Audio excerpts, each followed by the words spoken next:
So I wasn't going to make this video because I didn't want to be overly negative, which is why it's going up about 3 days or so after the answers went live. The first batch of answers from the EA Ask campaign were lopped in with the feature breakdown I did, but as far as round 2 goes, despite the fact that there was some positive news out of this most recent batch of answers, overall it was a very disappointing news dump. Not only did they answer some awkward questions, especially some of which we already knew the answers to, as far as team and jersey customization, EASHL player progression, and the GM mode potential system, but one piece of news in particular was a massive letdown.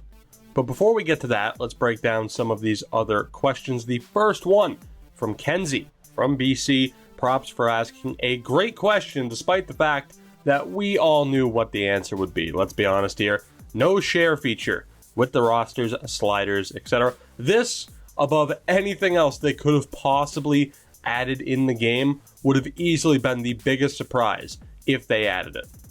I don't think there was one piece of news that would have been more surprising unless they were to say, hey, we're dropping Ultimate Team.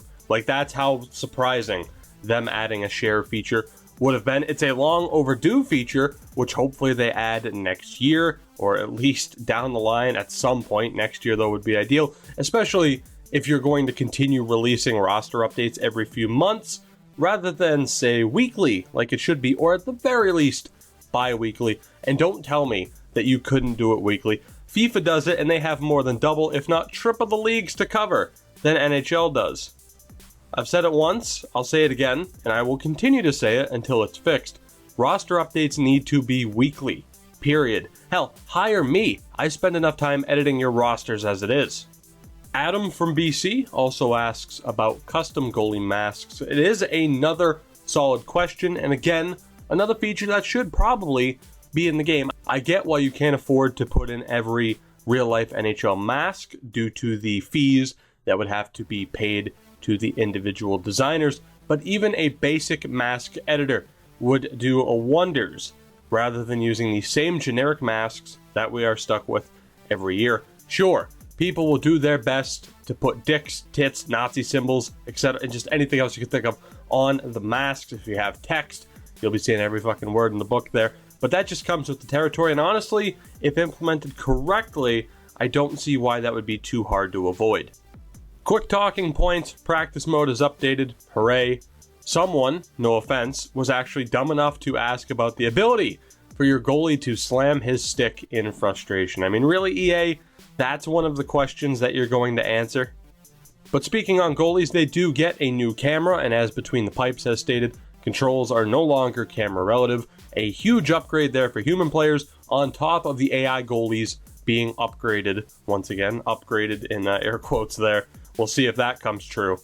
Same goes with the normal AI, as of course they tout improvements every year. They've mentioned general improvements to the AI, vision control, stick-on body and stick-on-stick collisions. Again, it's all a wait-and-see issue. But now that I've skipped over that, we get to this. And if you watch the feature list, you already know what issue I'm pretty upset about. ECHL. Again, if you watch that video, you know how excited I was over the addition of this league, especially if it was integrated into the new franchise mode as it should have been. But, and my god, I can't believe I'm saying this, it's not. It's standalone. And because of that, it's instantly as irrelevant as every other league in the game, not named the NHL, AHL, or CHL. The only use for these teams, their jerseys and logos for Ultimate Team and EASHL, that's it. Maybe, just maybe, it'll be factored in to Ultimate Team Beyond Aesthetics, and you can do the collections, but even then, the players will be too low of overall to factor into the game itself, and they will continue to be as irrelevant as every other league in the game.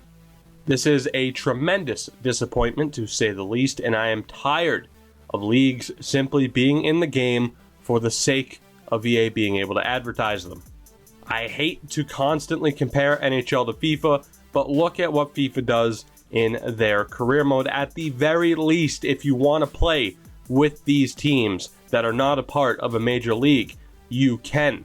But not only that, they have the accurate schedule. You compete for the actual trophy. You compete in proper tournaments, etc. In NHL, you don't fight for the Lamont Trophy in the SHL. I hope I'm pronouncing that correctly. You don't compete for the Canada Cup, which I believe is the translation, in the SM Liga, and now you don't compete for the Kelly Cup in the ECHL. At best, you input whatever teams you can by replacing the current NHL teams, and you battle it out for the Stanley Cup. The teams, the players, have no relevance whatsoever in GM or the new franchise mode as it stands, and it's lazy, simply put. So yeah, to say that I'm disappointed is definitely an understatement.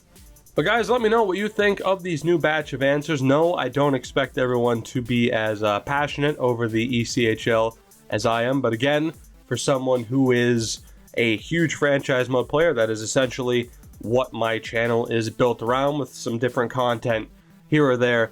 Definitely disappointing news. But again, let me know what you think, not only about that, but the goalie changes, the proposed changes that they have apparently made to the gameplay in general. We're a couple days out now from the first gameplay trailer. Well, they'll spice it all up and make it look nice, and we all know by the time we get to the beta, it'll look completely different. But I do look forward to seeing NHL 17 in action for the first time. As always, if you've enjoyed, make sure to drop a like down below, subscribe if you haven't already, and I will see you guys next time. The next video covering NHL 17 will probably be the 6/22 gameplay trailer breakdown. Again, looking forward to it, but who knows what it's going to be.